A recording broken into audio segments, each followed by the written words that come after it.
Let's take a look at Captain Moroni, who is a model for spiritual survival.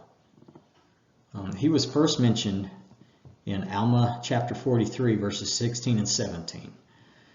And from the early part of the war chapters, we learn that he was appointed chief captain of the Nephite armies at the young age of 25. He took all the command and government of their wars. He loved freedom, and he used all manner of strategy, held meetings of council, and sought direction from the prophet to protect the Nephites. During his time as the chief captain of the Nephite armies, there took place 20 battles that were recorded in the Book of Mormon, and 7 of those battles were internal, which became the central cause of their problems. 7 battles were won without a single loss of life. There were 13 battles between the Lamanites and the Nephites, and of those battles they were victorious in 10 and only lost 3. Who was Captain Moroni? We get a very good analysis and description about Captain Moroni from Alma chapter 48. Verse 11 starts out saying, Moroni was a strong and a mighty man, a man of perfect understanding, a man that did not delight in bloodshed, a man whose soul did joy in the liberty and freedom of his brethren from bondage and slavery.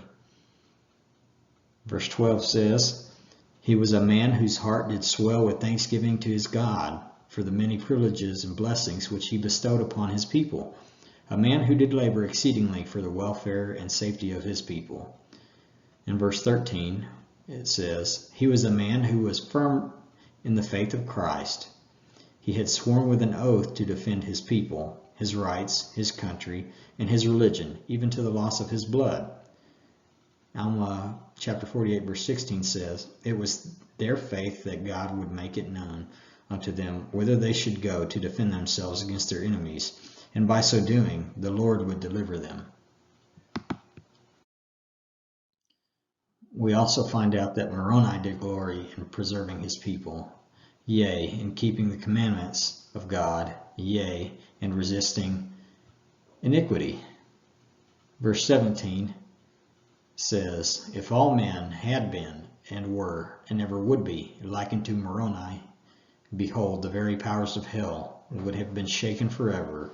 Yea, the devil would never have power over the hearts of the children of men.